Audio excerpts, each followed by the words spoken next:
I do have to say, Ecuador's pretty good for being clean. Actually, I was thinking that as I left the Amazon this morning. I was on the roads going, fair play. Like there is trash, but it really is way better than most other countries I've been to in Latin America or even Asia. Vietnam is terrible for it as well. So anyway, trash talk over, but yeah, I hope you liked. I know you'd like the article because you read it and gave me some good feedback, and we made some changes and updates. Part one of, I think we can do it in 3 parts, right?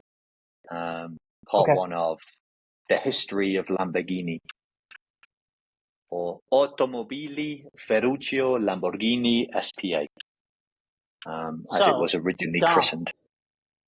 You took the time to write and publish this article. Obviously, for those who don't know, 2023 marks the 60th anniversary of the company. Yeah, it does indeed. And so on that notion, you definitely went through the origins. You discovered information you may knew or may had to get educated on, but nonetheless, there was a handful of models that kind of built the history of the company and made it into what it is today.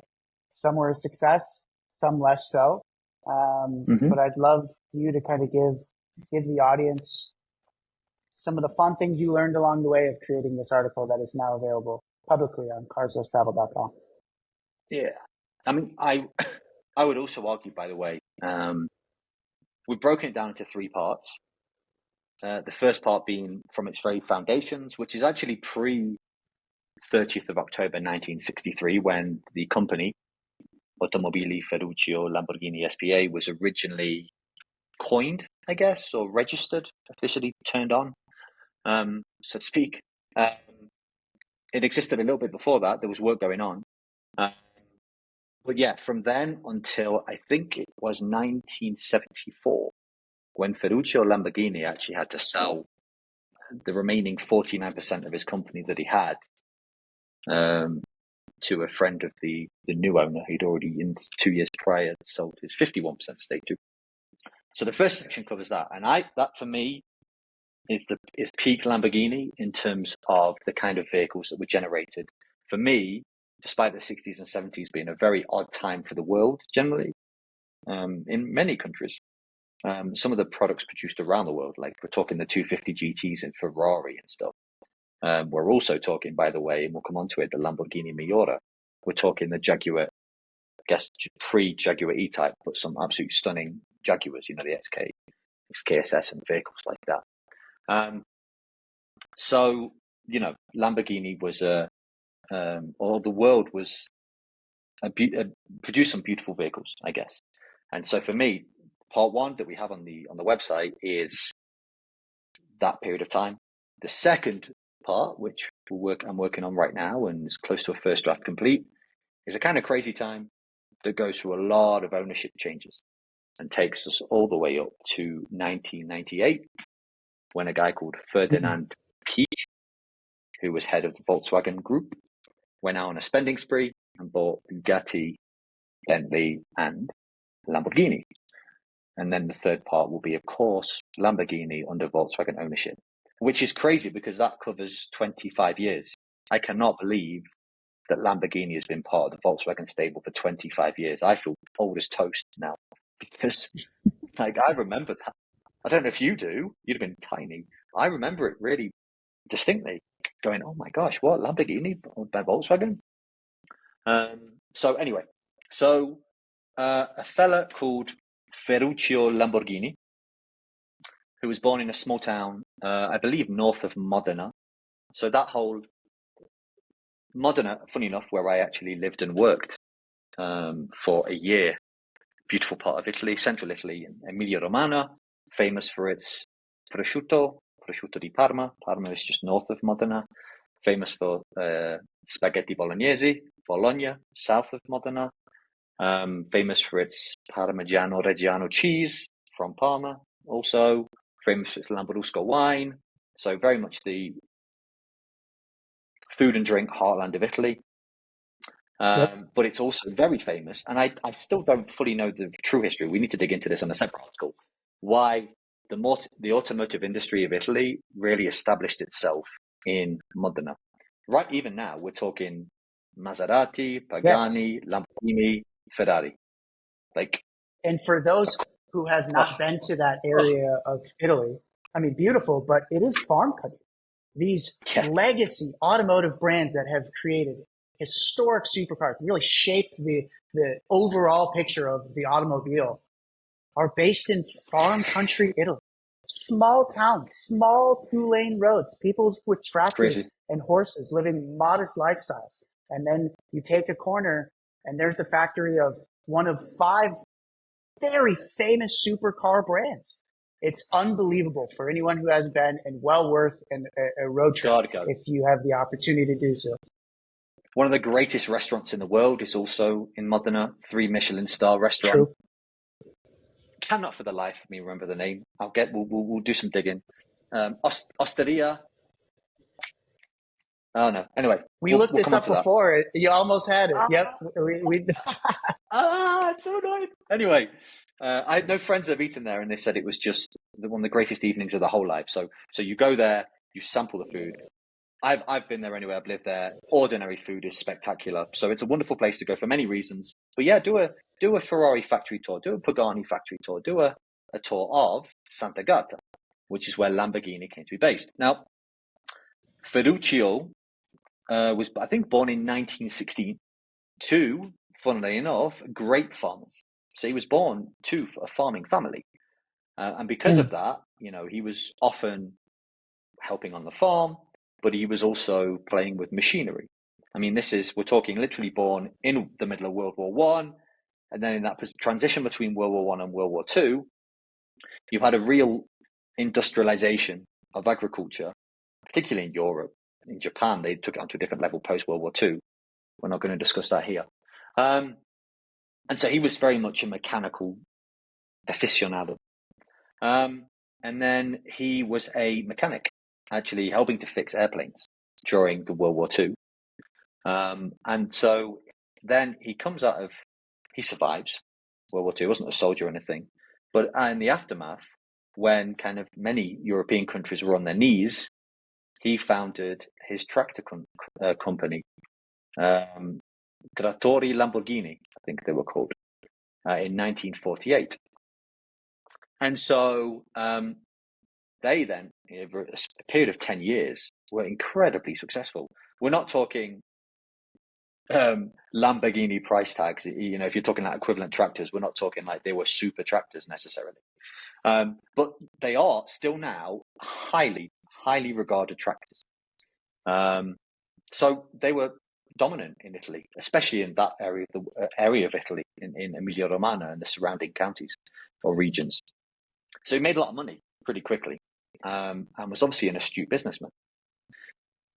He was also, as a lover of vehicles, a wealthy businessman, successful businessman. He loved his Ferraris. He loved his cars. So he had a little stable of Ferraris. And he'd been owning them, I think, since the late 50s. So again, like the company was already well successful by then. Maybe 58, I think. Actually, about 10 years later was his first Ferrari. Probably a 250 GT. No one fully knows the exact spec because, again, some of these cars have disappeared off the roads. And I do love this little quirky story. So there's 2 things that happened.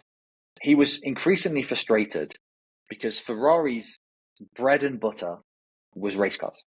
They didn't do many road cars. What they would do is start with the race cars.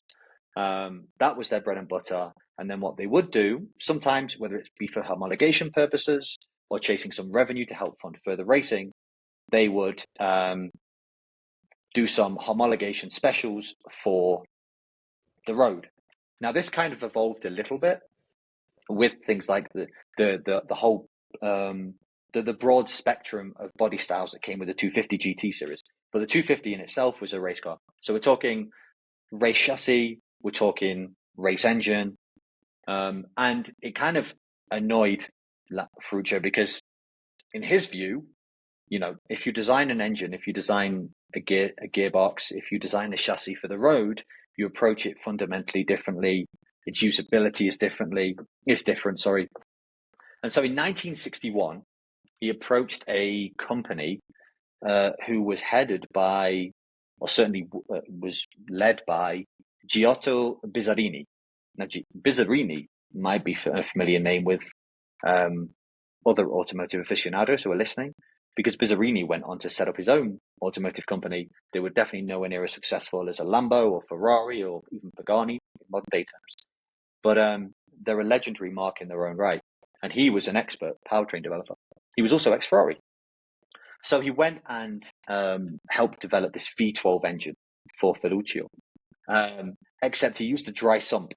And he did something with the valve train as well, which was, again, very Ferrari-learned, race-bred. And it kind of really wound Ferruccio up. So Ferruccio refused to pay. There was lawsuits. It was taken to court. And eventually, Mr. Signor Lamborghini, he paid up. So that was in 1961.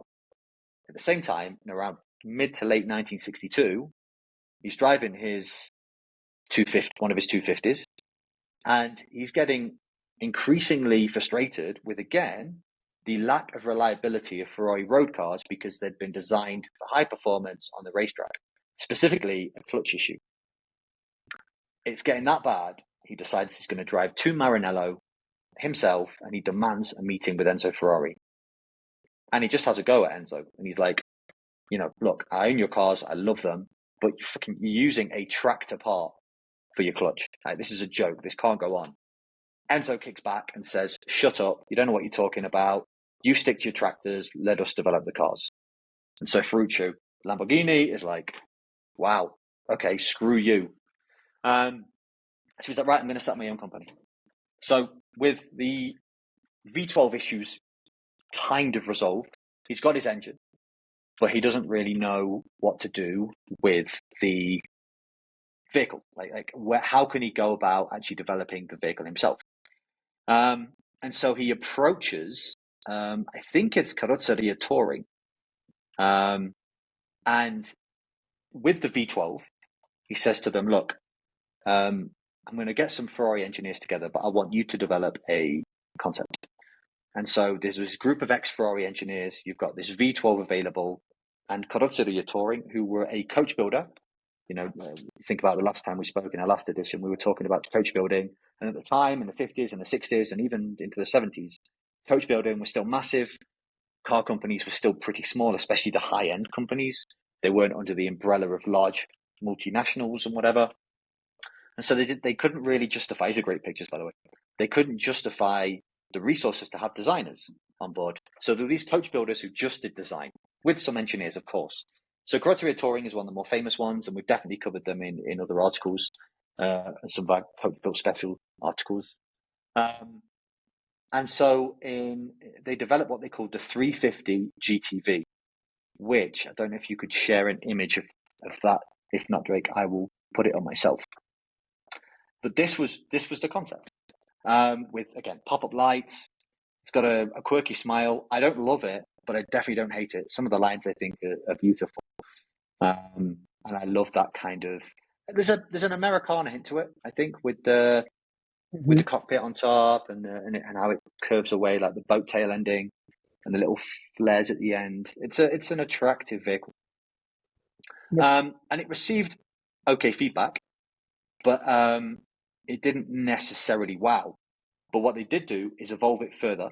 So it had a 3.5 litre V12 engine, 270 horsepower, a top speed over 250 kilometers an hour. But more importantly, and this was crucial for Ferruccio Lamborghini, it wasn't just about top speed. It had to be drivable. It had to be a grand tourer. It had to be something you could enjoy driving on roads. It had to be comfortable. And so when they debuted the 350 GT in, I think, 1963 in Turin, it actually was received really well. Now, they only made 131 of them, but highly collectible. Again, I can probably share an image that we have from the website. I'll go to here. It's a beautiful thing. I mean, I don't know how they fitted a V12 in such a low slung hood. By the way, I think it's remarkable. No one really talks about that, but there's a V12 under there. Incredible. And you can see Um, ground clearance below the car. Like yep, it's not that low yep. of a vehicle. Yeah. Nope. Just very well packaged, balanced. I love the little cut wheel arch at the rear, the bumper. It's an elegant car. This is what these coach builders did. We've lost that. Even the feature line that runs across the fender there and kind of trails down through the door. It's a beautiful thing. So only 131 were made in, I think, a 3-year span. And Ferruccio was like, we have to keep developing GTs. This is our thing. But in secret, because he had some excellent engineers, they developed in the background a prototype, which was a transversely mounted V12, mid-mounted chassis, and they then presented it to Ferruccio, who was really, really unsure about it. But they asked Bertoni this time, instead of carrozzeria, to shroud the body in a vehicle. And what a guy called Marcello Gandini, who is for sure one of the most legendary car designers ever. I don't think we've done an article on him, but we definitely will. He designed, for me, one of the most beautiful cars of all time, and for sure, one of the very first supercars ever made. Mid-mounted V12. I mean, the thing sounds stunning. And this really kind of set Lamborghini on a path to success. There was a whole host of derivatives. And yeah, I actually, again, it sold the first generation, I think. Sold, where do we have the numbers? First sold, 225 units. But then there was a whole host of different derivatives over the years. So I think something like 650 units were sold in total over a pretty large lifespan. The SV is a beautiful thing. There's even a Targa variant. They're gorgeous. And what's also interesting is over the years, and even into modern day vehicles with the Reventon, the Aventador, the Gallardo, Diablo, which again is all, you think about these names, these are powerful names in automotive history. They're all descended or linked to famous fighting bulls. And the Miura was the very first to carry that name. Now, I have no idea specifically why Ferruccio Lamborghini thought it was a great idea to come up with or use fighting bulls as inspiration for the name. But apparently he visited a famous cattle ranch in 1962. So we're talking, again, around the time they were developing the 350 GTV concept. He'd had this argument with Enzo, didn't negotiate with Bizzarini, and he just obviously fell in love with Andalusia because he spent a lot of time in Spain, and decided that the Miura was a great name. And then that became a theme throughout Lamborghini's history of using famous bulls, famous bull lineage, or even regions linked to bullfighting, like the Jarama. It's a river, the River Jarama, that flows through an area south of Madrid, I think, and very famous for its bullfighting. So that was another vehicle named. So the Miura was born and genuinely changed automotive history. And then there's an interesting time. Or, well, actually, before we go any further, I'd love, what are your thoughts on the Miura, especially? And like, were there things that you didn't realize about Lamborghini in those early days that the article kind of brought up, or things that surprised you? I actually felt pretty well educated on the history up until the Miura. One, like my sentiment is the same as yours. It's an absolutely incredible looking vehicle that passes the great standards for amazing design, and that's the fact that it's timeless. How could a vehicle created Oh, what 60 years ago, a little under, Yep. still looks so good today. If you start listing off other things that are that old on a consumer product, your list gets quite small. Yep. And the fact that it's a car and a defining car. It's not like this company was a legacy automobile manufacturer that had all this history to make this beautiful car, and it was just another iteration. It was a serious change that set the tone for Italian supercars forever. And Not even just Italian supercars. That's what's amazing. Mid-mounted is such a common thing now in modern day supercars. See how long it took the Corvette to get there. Just 2 years ago, 3 years ago. And what surprised me most is what happened next. So go into the models afterwards, because I think the lesser educated folks on Lamborghini would assume, okay, the Miata was first, and then they created all of these other legendary cars, and the company's been major success ever since. But that's not the truth. No, it's not. So the next one was something called the Islero, and I think it's a handsome car. I really do. It appeared in films. It was a GT vehicle, 3-year lifespan, 225 made. Again, front engined, V12, and was owned by like the likes of Roger Moore and stuff. But it wasn't. These were more the volume in inverted commas. I mean, 225 vehicles in, I guess, 3-year lifespan isn't terrible, but it wasn't enough.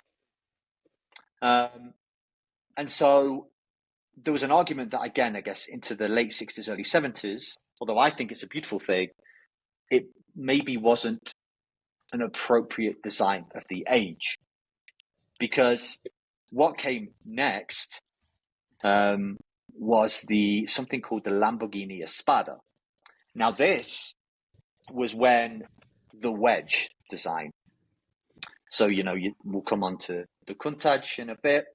We'll come on to, I'm not going to go into it, but obviously it was Gandini that was doing things like the Lancia Strata Zero and all of these crazy wedge shapes. We didn't even cover the Lamborghini Mistral, because the Lamborghini Mistral, I believe, foresaw this wedge style, again, from Bertone. But you have this, I don't know, for me, it doesn't look very premium. You like this? As a vehicle. You like this Espada?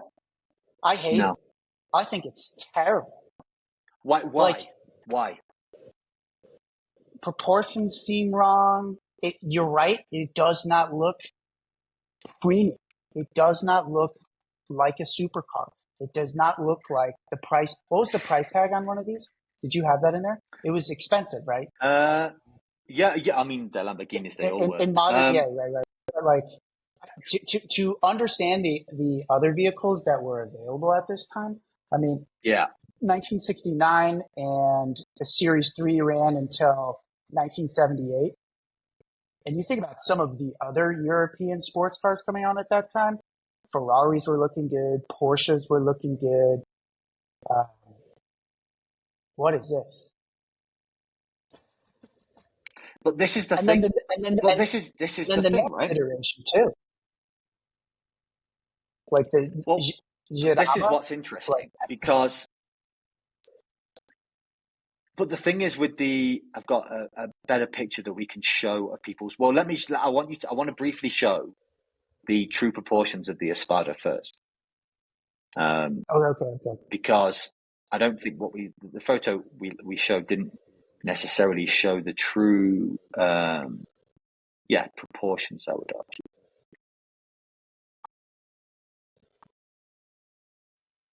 I would love to get people's even comments worse on the Espada. That's to me, it's a weird leap of. Now there's an argument. I mean, it's not far away from a sport brake, right? Or that kind of. What do you guys call them in the US? Do you call them sport brakes or wagons? Shooting brakes. Wagons. I guess it's not far from a variation wagon. Of. But what's interesting is there was 3 series of the Espada. It covered a 9-year span and sold almost 800 variants. So again, it was pretty successful. And the thing is, what you're comparing it to, although I really don't like the design, what you're comparing it to are supercars. You were just talking about, how it sits, it doesn't look sleek. What was it? What people forget, including myself actually at times, is Lamborghini did not start out to create supercars. Ferruccio resisted so heavily every time there was a supercar idea that came up. He wanted GTs. He was like, Ferrari can do their race cars and their sports cars and all that. We should be doing Grand Tourers, 2+2s, people in comfort, high performance, but got to be drivable. And so one of the things that I think made this so popular were the ergonomics. And we'll come on to future vehicles where the sales absolutely flopped because the ergonomics were terrible. Because Lamborghini were actually building a reputation for usability and premiumness. It's not a word, but luxury. So that's what is interesting to me. So anyway, we had the Espada. It went from 1970 to 1978. So it was a pretty good lifespan. And this was where car design was starting to go. Because as Drake, as you just showed then, we then had the Jurama. Now, Better, again, as we said, in my opinion. Right? Okay, why? Out of interest. But still doesn't look premium. Kind of reminds me of an AMC AMX. Well, it also looks a How lot, do you if you go remember, from I the mentioned in the Miura article. to this? The Miura to Again, this? though, because they're different types of cars. I mean, you're right, but this is the thing. But this was also very 70s, right? So we're now moving away from the 60s era of design. We're moving into boxy. We're moving into sharp edges. We're moving into crisp lines. We're moving into boxiness. I mean, there's a whole list of vehicles in the 70s that I hate. And this is very much, again, Gandini, his evolution of design. If you look at the Alfa Romeo Montreal, which I mentioned in the post, it's very much, I guess, his purest vision, maybe, of the early 70s and where he wanted his design to go with these pop-up headlights. And again, I mean, to me, the Jurama did struggle. They, again, 7 years, really tried to eke it out, but they sold less than half what the Espada did in an 8-year span. And this one, by the way, so again, we're talking similar prices. These cars, the GTs anyway, would have been around $150,000 in modern money terms. Not cheap. No. Again, though, you're getting a 3.9 liter V12. You're getting, a very dynamic chassis. You're getting a 2+2. It's kind of practical. Top speed of 245 kilometers per hour, 152 miles an hour. So it was great. And what was even more important is it was US compliant. Because up until this point, again, to emissions regulations, safety regulations, the US wasn't getting Lamborghinis. And this is a consistent theme throughout Lamborghini. They kept creating vehicles and then it was only for Europe and not realizing the US was their biggest market. It was really funny. But they kept making that same mistake throughout their history, actually. And so you have the Jurama, which is, again, is a weird name. And then you go on to, what for me is a terrible car. Again, distinctly ugly, lacking premium features. The Oracle. You don't like it? I mean, you do. Better than the previous two models. Have you seen the rear? By quite a bit. Have you seen the rear end? No, I can't. The rear end. Take a look at the rear end. Get it up if you can find it. But again, so we're now in a context where you've got this is coming out in the very early 70s. Now, the early 70s is an interesting time for the world because you've got the rise and rise of communism. No? Okay. The rise and rise of communism. You've got the therefore also the rise of fascism, especially in Europe. And this came about because, you had the 50s in Europe, not talking about the US right now. The 50s in Europe was a really tough time. People trying to rebuild entire countries post World War II. Very, very basic vehicles, like the one of the biggest sellers in the world, but in Europe, but certainly in France, was the Citroën de Cheval, the 2CV. You don't like it, I adore the thing. Boxy as hell, full of character, incredibly robust, but just essentials only. This was for farm workers to go over the cobbled roads and, just be able to get from A to B. By the late 50s, people had some more money. And so then, there was more disposable income, improvements in agriculture, cities were back on their feet, there was more dynamics and money coming into Europe again. So the 60s was a bit of a boom time, but with boom comes bust. And the reason there was the rise of communism, the rise of fascism, was all linked to this feeling that everybody wasn't being raised up in the same manner. And so the world experienced was really struggling with these political rises. 1973 saw the huge oil crisis linked to the Yom Kippur War, where a lot of the Middle Eastern countries created oil embargoes and stopped shipping oil to a lot of countries who were in support of Israel at that point. So oil prices absolutely spiked. And you've got a world economy that's really imbalanced and teetering on the edge. You've got spiking oil prices. And then in Italy, you've got this battle with communism and fascism. There was all these bombs going off, people being kidnapped, highly regarded politicians and famous people. It was a really, really volatile time. And so during these periods, people aren't going to be like, oh, I've got all this spare money, I'm going to go out and buy a V12 powered supercar or a $150,000 GT. You're just not. And so that's why Ferrari brought out the Dino, the 246. And why Lamborghini brought out the Oracle. It's a V8, the very first V8 to ever feature in a Lamborghini. So it's kind of why it looks like that. It definitely wasn't a premium vehicle or premium by Lamborghini standards. But it kind of tanked. It just wasn't the right timing. It shipped, I think, in, again, 9 years. I think it was debuted, maybe 9 years it was. 791 units shipped. But again, with a much lower price tag, Lamborghini needed more. They weren't making a lot of money with these vehicles.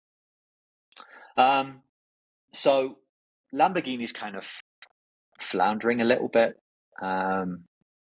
They kept designing vehicles not available for the US, where the market was still a little bit stronger than Europe. You've got crippling world economies generally, but definitely in Europe. A lot of instability.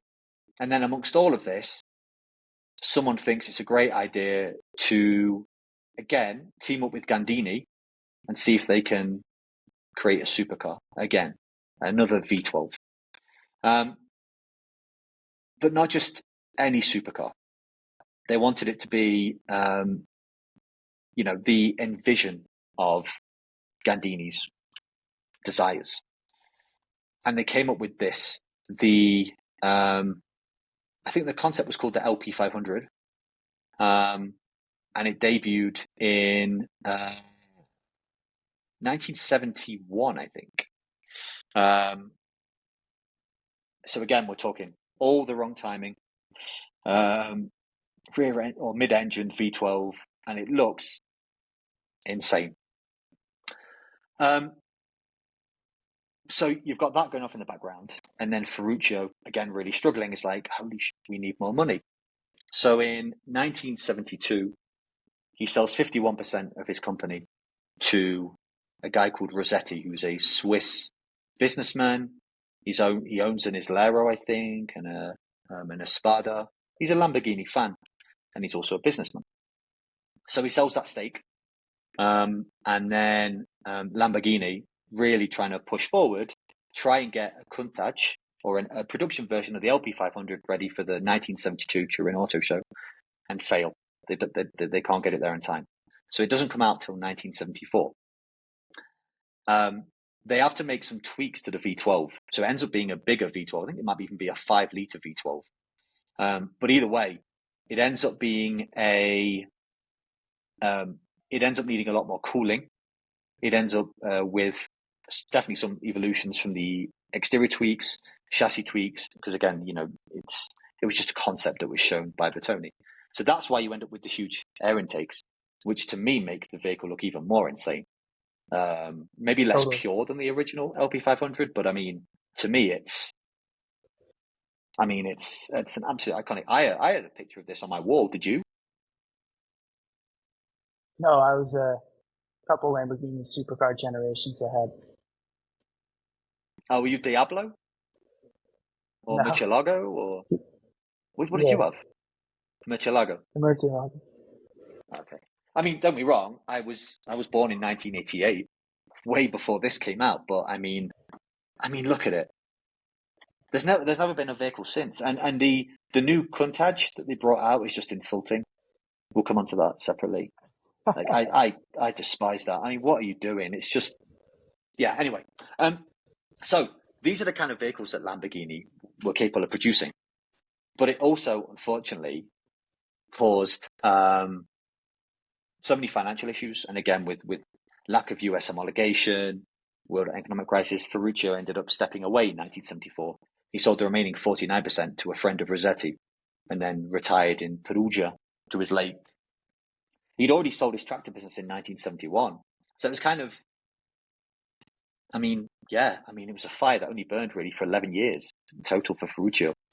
But I mean, think of the cars that were produced in that 11-year period. A real variety, as you said, by the way, but also like he really pushed. I'm not here to develop supercars. I want a car that's usable. In fact, there's a specific quote. I wish to build GT cars without defects, quite normal, conventional but perfect, not a technical bomb. He wanted reliability, he wanted functionality, he wanted beauty still, but that was his desire.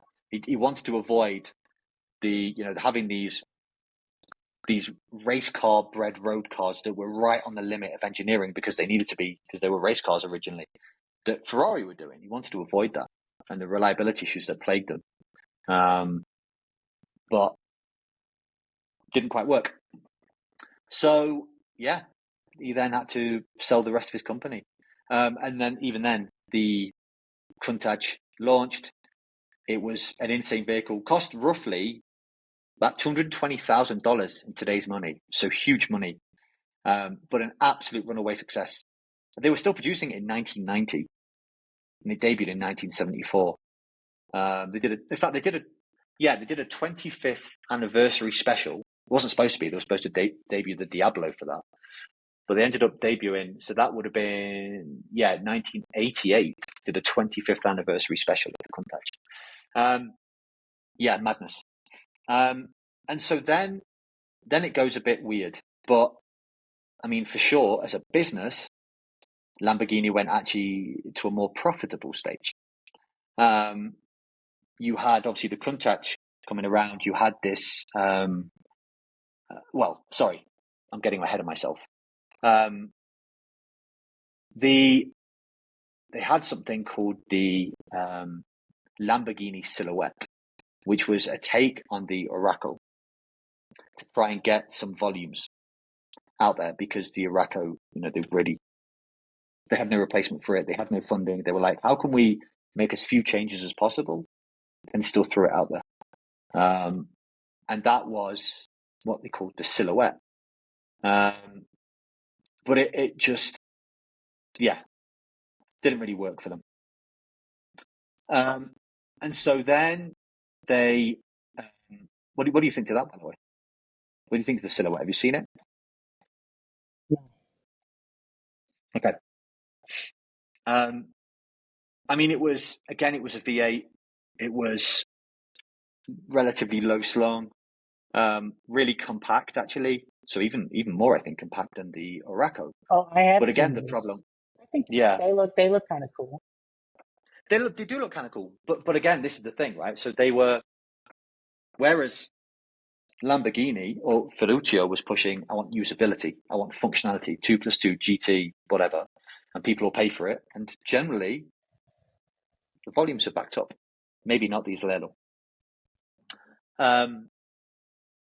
when they were at the time in 1976, like I say, world economic crisis, all kinds of stuff going on, and they were trying to push out this really compact two-seater sports car.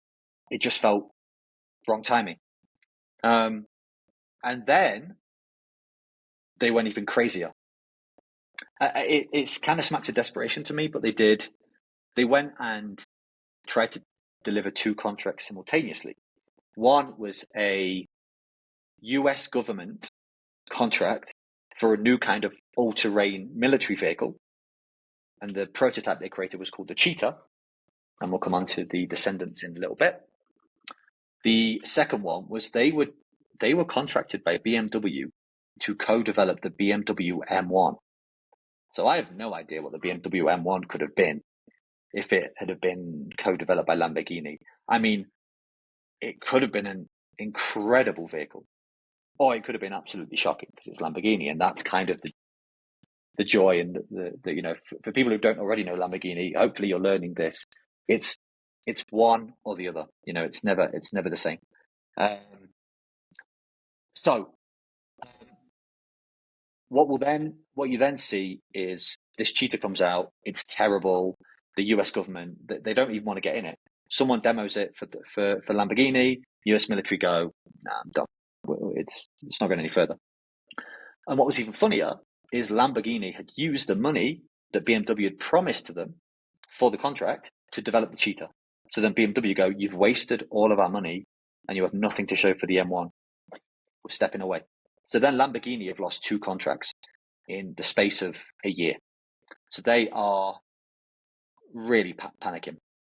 And so in 1978, they go into a financial crisis. They're basically bankrupt. And then during receivership, they are taken on by, again, two Swiss fellas called the Mimran brothers, who ran a agricultural and food business in Switzerland. And I think that might be, Drake, a good time to pause, and we can continue in maybe another session for people. Again, probably linked to having the second article out as well. We can then go on to some crazy turbulent times. We're talking some financial success. Then we're talking Chrysler ownership. We're talking Indonesian ownership, and then eventually German ownership. So a real global tour for Lamborghini. Great. That was the complete history up to the ownership of the Swiss Mimran brothers. And that is part one. Next episode will be part two of the vehicles Dom just teased, as well as the situations and stories within. Thanks, everyone.